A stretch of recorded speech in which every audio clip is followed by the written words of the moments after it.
लग्नानंतर होईलच प्रेम या मालिकेचा आजचा म्हणजे 15 फेब्रुवारीचा महाथरार भाग तुम्ही बघत आहात प्रेक्षकांनो। काल मी तुम्हाला सांगितलं अगदी त्याचप्रमाणे झालंय।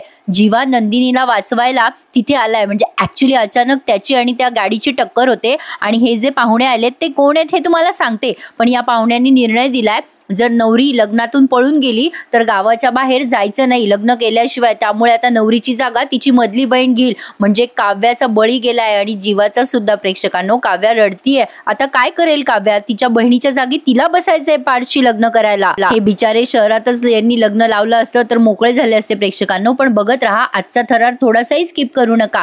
तर लग्नानंतर होईलच प्रेम या मालिकेचा आजचा 15 फेब्रुवारीचा भाग तुम्ही ऐकत आहात। सुरुवातीला तुम्ही बघतायत की हे नंदिनीचे वडील सारखे सारखे माफी मागत असतात आणि पारचे वडील म्हणत असतात तू नको रे माफी मागूस बाबा।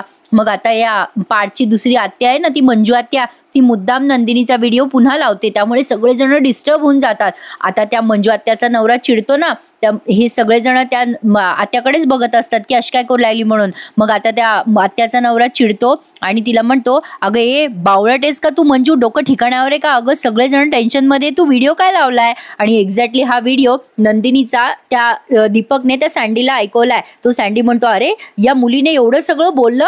मग तो दीपक म्हणतो नाही रे सँडी, अरे टेक्नॉलॉजी आहे रे, टेक्नॉलॉजीचा वापर केलाय मी। अरे टेक्नॉलॉजीचा वापर करून हा व्हिडिओ खोटा बनवलाय मी। हिने कधी बोलावं हे सगळं, पण मी हे सगळ्यांना दाखवण्यासाठी केलंय। आता पुढे बघा प्रेक्षकांनो काय काय घडलंय। खूप थरार रंगलाय आता। ही नंदिनी आता हळूहळू शुद्धीवर येत असते। दीपक सांगत असतो की या मुलीने मला लग्नाला नकार दिला ना, म्हणून मी तिला धडा शिकवलाय आणि चांगला धडा शिकवलाय। आता बघतोच मी ही पाठची कसं लग्न करते। इकडे मांडवामध्ये सगळे टेन्शन मध्ये आणि तो मंजू आत्याचा नवरा आता तिला मारायचंच बाकी ठेवतो। अगं डोकं एका ठिकाणावर मंजू, काय करतेस, काय वागतेस? त्या मंजू आत्या म्हणतात अहो मला काय बोलताय, सगळेजण तुम्ही म्हणताय ना खोटा आहे व्हिडिओ, खोटा आहे, तर बघत होते सहज खरं आहे का खोटा आहे, पण खरं आहे हा व्हिडिओ, बघा बघा। अहो याच्यात नंदिनी स्वतः बोलताना दिसतीये। हे सगळं इतकं टेन्शनमयी वातावरण आहे की विचारू नका प्रेक्षकांनो। तुम्हाला कदाचित वाटत असेल की हा खूपच ड्रामा ओव्हर आहे वगैरे, पण नाही ओव्हर नाही वाटलाय बरं का। आज बघताना जरासही मला ओव्हर वाटला नाही हा ड्रामा। पार्थला टेन्शन आलंय आता, पार्थ तर बघतच राहतो काय हे सगळं तमाशा। मंजू आत्या म्हणतात पार्थच्या आयुष्याचा प्रश्न आहे, हे काय तुम्ही अशा पोरीशी लग्न ठरवलं? वसू आत्या लगेच म्हणतात हो बरोबर बोलतीये मंजू, पार्थच्या आयुष्याचाच प्रश्न आहे। आता मानिनी त्यांना एवढा राग येतोय वसू आत्याचा, पण त्या खूप शांत आहेत। आता इकडे नंदिनी शुद्धीवर येते आणि दीपकला म्हणते कोण आहात तुम्ही, मी इथे काय करते? मग आता दीपक म्हणतो ओळखलं नाहीस मला नंदिनी, आणि त्याच्या दाढी मिशा काढून दाखवतो त्याची आयडेंटिटी आणि म्हणतो मी दीपक आहे। नंदिनी दीपकला बघून खूप घाबरते आता आणि विचार करते हा इथे काय करतोय, आणि ती म्हणते दीपक गाडी थांबव, माझं लग्न आहे आज, हे काय काय प्रकार आहे हा सगळा? मग दीपक म्हणतो अगं तुझं लग्न होणार नाहीये नंदिनी आता, अगं मागच्या आठवड्यापासून मी तुझ्यावर पाळत ठेवून होतो। अगं नंदिनी आज संधी साधलीये मी आणि बरोबर तुला तुझ्या लग्नातून पळवून आणलंय। आता नंदिनी म्हणते अरे काय चालवलंयस दीपक, हे गाडी थांबव, अरे बाबा मी हात जोडते, तुझ्या गाडी थांबव रे, माझं लग्न आहे, तिकडे माझे आई वडील काळजीत असतील। दीपक मोठ्याने हसतो आणि म्हणतो नंदिनी आता तुझं लग्न होणारच नाहीये। अगं तुझ्या मोबाईलवरनं तुझ्या पार्थला आणि तुझ्या बाबांना व्हिडिओ पाठवलाय ग मी, सगळ्यांच्या पायाखालची जमीन सरकणार आहे आता। तो व्हिडिओ त्यांनी ऑलरेडी बघितलाय। नंदिनी म्हणते ए बाबा अरे काय पाठवलेस तू माझ्या मोबाईलवरनं, आणि नंदिनीला तो व्हिडिओ दाखवतो दीपक। आता नंदिनी विचार करते अरे हे तर मी नाहीच आहे आणि हे काय खोटारडेपणा आहे। नंदिनी आता अक्षरशः तोंडाला हात लावते आणि मोठ्याने रडायला लागते। आता दीपक म्हणतो हो हा व्हिडिओ फेक आहे, हे मला माहितीये, तुला माहितीये, पण घरच्यांना थोडी माहितीये तुझ्या। अरे देवा प्रेक्षकांनो, एवढी चांगली पोरगी, इतकी जबाबदार पोरगी, आणि तिच्या बाबतीत हे असं काही व्हावं दुर्दैवच आहे नाही का। नंदिनी आरडाओरडा करायला लागते मदतीसाठी। इकडे वसू आत्या तमाशा क्रिएट करते खूप। गुरुजींना म्हणते गुरुजी आपल्याकडे मुहूर्त आहे ना अजून? गुरुजी म्हणतात नाही आता हा मुहूर्त तर टळलाय, आता यानंतर 1 तासाने मुहूर्त आहे, दुसरा मुहूर्त जायच्या आत काहीतरी करा। आता या नंदिनीची आई चिडते बरं का आणि म्हणते ओ आओ गुरुजी इथे माझं लेकरू सापडत नाहीये, काय मुहूर्ताचं पडलंय तुम्हाला? आता लगेच या आजी आहे ना, त्या नंदिनीच्या आजी, त्या ओरडतात त्यांच्या मुलीवर आणि म्हणतात काय ग अगं गुरुजींवर कशाला राग काढतेस तू, तुला 10 वेळेला विचार करता येत नव्हता का शारदा? आता त्या ओरडत असतात ना तेव्हा सगळ्यांना कसं तरी होतंय आणि स्पेशली आरुषी आणि काव्याला खूप टेन्शन आलंय। आता पाठ चिडतो सगळ्यांवर आणि म्हणतो काय विषय वाढवताय, नंदिनीला शोधायचं बघा ना सगळेजण। इकडे दीपक नंदिनीला त्रास द्यायचा प्रयत्न करतो आणि म्हणतो सगळ्यांचा आता विश्वास बसेल की तू लग्नातून पळून आली आहेस, सगळ्यांनी विश्वास ठेवलाय या व्हिडिओवर आणि समजून घेतलंय की तू पळून गेली आहेस। मग नंदिनी म्हणते जा रे जा, अरे सगळ्यांना माहितीये की मी अशी मुलगी नाहीये, कोणीच विश्वास ठेवणार नाही तुझ्या व्हिडिओवर. दीपक म्हणतो अगं नंदिनी वेडी आहेस का, तुला पळवून आणलंय मी लग्नातनं. सगळ्यांचा या व्हिडिओवर विश्वास बसला सुद्धा. अगं पार्थ, त्याच्या घरचे, तुझ्या घरचे सगळे सगळे तुझ्या विरोधात जाणार आहेत. अगं नंदिनी आता लोक गावातले भडकले असतील सॉलिड, काय टेन्शन घेते, सगळं पार्थने लग्न नाही केलं तर मी करेल तुझ्याशी लग्न. तो नंदिनीशी लगट करायला लागतो तेव्हा नंदिनी साडकन त्याच्या कानाखाली हाणते. आता मोठ्या मोठ्याने ओरडायला लागते, नंदिनी वाचवा, मला वाचवा. त्या गाडीच्या काचेवर जोरजोरात थापा मारायला लागते, वाचवा, कोणीतरी वाचवा. पण तिथे कोणीच नाहीये जवळपास. दीपक आता पुन्हा एकदा ते झोपेचं औषध का काहीतरी आहे ते रुमालावर टाकतो आणि तिच्या तोंडाला तो रुमाल लावतो. त्यामुळे नंदिनी पुन्हा एकदा बेशुद्ध होते, पण ती पुन्हा शुद्धीवर येते. प्रेक्षकांनो बघत राहा आजचा थरार, थोडासाही स्किप करू नका. आणि आजचा एपिसोड तुम्हाला आवडला असेल तर एखादा लाईक नक्की करा. अजून तर पिक्चर बाकी आहे मेरे दोस्त. आता खरा तमाशा पुढे रंगलाय. पार्थ खूप चिडलेला असतो. पार्थ म्हणत असतो मी आता वेळ दवडणार नाहीये. मामा तुम्हाला माझ्यासोबत यायचंय का, चला पटकन आपण पोलीस स्टेशनला जाऊयात. गावकरी आता तिथे येतात आणि म्हणतात हो चला काय हो दौलतराव, अहो काही माहितीये का तुमच्या या जावयाला, तुम्ही तर या गावात राहता ना मामा, अहो तुम्हाला माहिती नाही का आपल्या गावात हे असले धंदे चालता का. आता ते बाकीचे लोक खूप अग्रेसिव्ह होतात आणि म्हणतात हो दौलतराव, इथून जर कोणी बाहेर गेलं आता तर तुमच्या घरात आम्ही कोणीही डोकवणार नाही, तुम्हाला वाळीत टाकू, भावकीची वरात निघू देणार नाही आम्ही तुमच्या दारातून, अशी धमक्या द्यायला लागतात. आता त्या आजी जास्ती घाबरतात बरं का. त्या शारदाबाई म्हणत असतात अहो काय बोलताय तुम्ही हे सगळं. मामा म्हणत असतात हे बघा सगळ्यांनी शांत व्हा. आणि पार्थला म्हणतात मी येणार नाही पार्थराव तुमच्या सोबत. आता वसू आत्या खूप खुश होतात बरं का हे ऐकून. आता त्या मामींना टेन्शन येतं बिचार. नंदिनीचे मामा म्हणत असतात हे बघा पार्थराव तुम्हीही कुठे जाऊ नका, आमचं चुकलंय, पण पार्थ तुम्ही नंदिनीला शोधायला बाहेर जायची गरज नाहीये. आता हे ऐकून पार्थला नवलच वाटतं, असं काय मामा आहे तिच्या भाचीला शोधायला नाही म्हणतोय, म्हणजे त्यांच्या भाचीला शोधायला नाही म्हणतोय. आता वसू आत्याला फार आनंद होतोय, त्यांच्या मनासारखं होतंय. मामा म्हणतात कोणीही इथून आता मंडपातून बाहेर जायचं नाहीये आणि ही बातमी सुद्धा इथून बाहेर जाता कामा नये. शेवटी आमच्या अब्रूचा प्रश्न आहे, आम्हाला गावात राहायचंय, तुम्ही काय हो शहरात चालले जाताल, पण आम्हाला तर इथे राहायचंय ना, आमचं आयुष्य काढायचंय. पार्थ म्हणतो अहो मामा नंदिनीचा विचार करा. आजी लगेच म्हणतात ती पोरगी मेली आम्हाला. आता आजी असं बोलल्यानंतर सगळ्यांच्या हृदयाला धस्स होतं, ए बाई अशी काय बोलली ही आजी.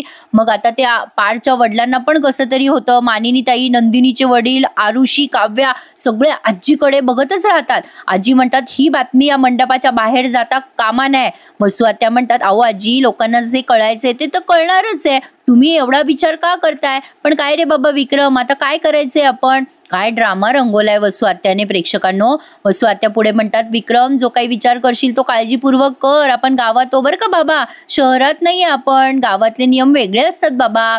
आता मात्र खूप टेन्शनमयी वातावरण आहे, सगळे टेन्शन मध्ये. आता काय करायचं, कसं करायचं. आता प्रेक्षकांनो पार्थ सगळ्यांची तमा न बाळगता तिथे जाऊन सगळ्यांना भेटतो. पण आता काव्या विचार करते खरंच चुकलं रे माझं जीवा, मी तुझा मोबाईल का घेतला असेल, चुकलंच माझं, लवकर ये न रे, खूप वाट बघते मी तुझी, असा विचार करून ती खूप रडत असते. आता जीवा इकडे त्या मुलीला ऍडमिट करतो आणि ती मुलगी बरी असते. आता त्या ताई जीवाचे आभार मानतात. जीवा म्हणतो अरे ताई इट्स ओके, माझं कर्तव्यच होतं, मी निघतो हं, मला उशीर होतोय, असं म्हणून जीवा आता निघालाय, त्याच्या गाडीत बसलाय. आणि प्रेक्षकांनो इथून पुढे सिरियलचे एकही एपिसोड मिस करू नका माझ्या आवाजात ऐकायला. आपल्या चॅनलवर तुम्हाला खरेखुरे रिव्ह्यू मिळतील. तर पुढे बघा जीवा निघालाय आता लग्न मंडपात येण्यासाठी. इकडे मामा म्हणत असतो की आपण नंदिनीला विसरून जाऊ, आता नंदिनी आपल्यासाठी मेली असं समजा. पण पार्थ शेवटचं विचारतो मामा तुम्ही माझ्या सोबत येणार आहात का नाही. मामा खाली मान घालून घेतात. मग आता पार्थ म्हणतो पण मी जाणार, मी माझ्या नंदिनीला शोधायला जाणार. आता सगळेजण रोखतात त्याला. तेव्हा हे पार्थचे वडील येतात समोर आणि म्हणतात एक मिनिट बेटा, एक मिनिट थांब,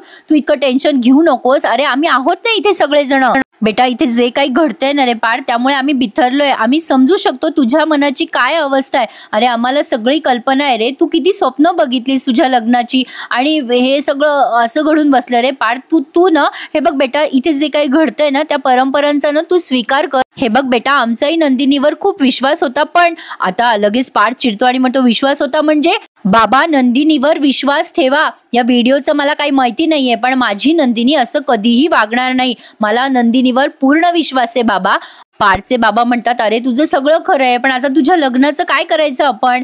आता पार्थ म्हणतो लग्न तर होणारच माझं, आणि तेही नंदिनीशीच, बघतोच मी आता कोण अडवतं मला ते, असं म्हणून आता पार्थ तिथून निघून जायला निघालाय. पण आता सगळे गावकरी त्याला धरायला लागतात बरं का. पार्थला म्हणत असतात ते ए जाऊ नको जाऊ नको, पण पार्थ आता पुढे जातो आणि म्हणतो हिम्मत असेल ना कोणाची तर अडवूनच दाखवा. पण प्रेक्षकांनो हा जो तमाशा आहे ना भारी रंगवलाय त्यांनी. पार्थ जेव्हा पुढे जातो ना तेव्हा सगळे गावकरी आक्रमक होतात आणि त्याला मारायला लागतात, लाठ्या काठ्या घेऊन येतात. आता सगळ्या बायका पुढे झाल्यात. गावकरी म्हणत असतात ए पळून जायचं नाही रे इथून. आता पार्थ म्हणत असतो पळून नाही जाते मी, माझ्या बायकोला शोधायला जातोय, सरका बाजूला.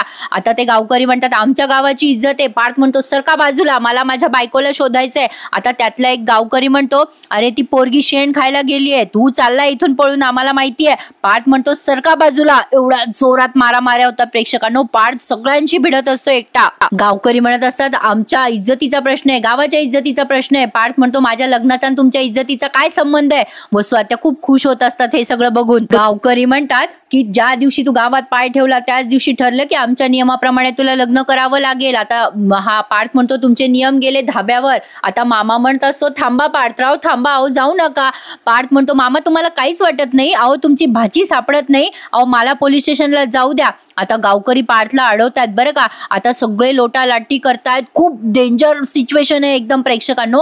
अगदी भारी थरार रंगवलाय. आता तेवढ्यात कोणीतरी गावकरी येतो आणि मागून जोरात एक काचेचा पेला पार्थच्या अंगावर फेकायला जातो. पण मानिनी ताई नेमक्या पुढे येतात आणि त्यांना जोरात लागतो तो पेला. एवढा जोरात लागलेला दाखवलाय त्यांनी प्रेक्षकांनो. बाप रे, इतका जोरात लागतो की त्या धाडकन खाली कोसळतात आणि त्यांच्या डोक्यातनं रक्त वाहायला लागतं. सगळेजण घाबरतात, काय झालं मानिनीला, काय झालं, कोणी पुढे आलंय, कोणी हळद आणतंय वगैरे वगैरे विचारू नका. आता तेवढ्यात म्हणजे त्या बिचाऱ्या अशा अनकॉन्शियस होणार असतात. तेवढ्यात तिथे एका जणाची एंट्री दाखवली आणि तुम्हा सगळ्यांचे आवडते अभिनेते तिथे आलेत, ते म्हणजे अनिरुद्ध. पण इथे या मालिकेत त्यांचं काय नाव आहे ना ते सांगते, पुढे ऐका. आता ते तिथे आल्यानंतर सगळेजण त्यांच्याकडेच बघतायत. मामा आता त्यांची ओळख करून देतात, प्रत्येकाचं लक्ष त्यांच्याकडेच आहे. कोण आहे हे पाहुणे, एवढे रुबाबदार आहेत तरी कोण? आता ते समोर येतात आणि म्हणतात काय हो दौलतराव, काय हा तमाशा? यांची एंट्री काय जबरदस्त दाखवली आहे प्रेक्षकांनो. आता ते आल्या आल्या मानिनी ताईंच्या जखमेकडे बघतात आणि थोडासा सीन आता त्यांनी लांबवला, मध्येच पुन्हा नंदिनीचा सीन घेतला आणि मग यांची ओळख करून दिली आहे. आता नंदिनी शुद्धीवर येत असते आणि पुन्हा एकदा दीपकला म्हणते अरे ए बाबा, अरे मी तुझ्या पाया पडते रे, थांबव रे बाबा गाडी, अरे माझं लग्न आहे रे, माझे आई वडील काळजीत असतील, हे बघ मी तुला रिक्वेस्ट करते रे, लग्न आहे रे माझं. पण तो दीपक कसला ऐकतोय. आता नंदिनी म्हणते अरे बाबा खरंच माझी काळजी करत असतील रे घरचे, माझ्या आई वडिलांची परिस्थिती काय झाली असेल रे, हात जोडते रे बाबा तुझ्या समोर, सोड ना मला. नंदिनी पुन्हा वाचवा वाचवा म्हणून आरडाओरडा करायला लागते. तेव्हा दीपक तिचं तोंड बांधतो आणि तिला जबरदस्ती करत असतो. नंदिनी कशी बशी स्वतःला सोडवायचा प्रयत्न करते, पण त्या छोट्याशा कारमध्ये ती स्वतःचा जीव कसा वाचवणार? पण आता या दीपकने तिचं तोंड बांधलंच. आता इकडे बघा प्रेक्षकांनो, त्यांची ओळख झाली आहे या पाहुण्यांची. आता मामा म्हणतात हे संग्रामराव भोसले माझे जावई आहेत आणि हे त्यांचे वडील, आमच्या चिनूचं लग्न यांच्याच मुलाशी ठरलंय. हे माझे होणारे व्याही आहेत यशवंतराव भोसले, माजी समाज कल्याण मंत्री, आणि हे त्यांचे चिरंजीव. मग आता ते मध्येच त्यांना डिस्टर्ब करत म्हणतात अहो या आपल्या लग्नाचं जाऊ द्या, या लग्नाचं पहा आधी, काय तमाशा आहे सगळा हा. मग ते मामाच झालेला प्रकार त्यांना सांगतात. अहो माझ्या भाचीचं लग्न यांच्याशी ठरलंय आणि माझी भाची ऐन वेळेला पळून गेली हो. आता ते म्हणतात बरं बरं असं काही आहे का? आता ते मानिनी ताईंना बघतात आणि म्हणतात आधी त्यांच्या डोक्याला हळद लावा, काय हे किती रक्त येते त्यांच्या डोक्यातनं, आणि गावकऱ्यांवर चिडतात आणि म्हणतात तुम्हा सगळ्यांना काही वाटतं का, हे आपल्या गावामध्ये पाहुणे आलेत ना आणि यांच्याशी अशा पद्धतीने वागता तुम्ही सगळे, जा जा लवकर या ताईंना हळद लावा नाहीतर त्यांना त्रास होईल. मग आता मामांकडनं सगळं आब्बी तिथे ऐकतात की काय झालंय नेमका प्रकार इथे. मामा म्हणतात आता ही सगळी सिच्युएशन अशी झाली आहे, काय करायचं आपण, तुम्हीच सांगाव्या. ही आमचे जावई इथे कंप्लेंट करायला चालले होते पोलीस स्टेशनला आणि कोणीतरी अडवलं, ग्लास फेकला आणि आमच्या ताईंना लागला हो. मग आता ते म्हणतात या ताईंना ना आधी आतमध्ये घेऊन जा, त्रास होतोय त्यांना. आता मानिनी ताईंना आतमध्ये नेलं जातंय. सगळेजण वाट बघतायत आता काय होईल, कसं होईल पुढे. प्रेक्षकांनो काय रंगवलाय आजचा थरार. आजच्या एपिसोडला एक लाईक करायला प्लीज विसरू नका. खरंच छानच दाखवलाय त्यांनी आजचा एपिसोड.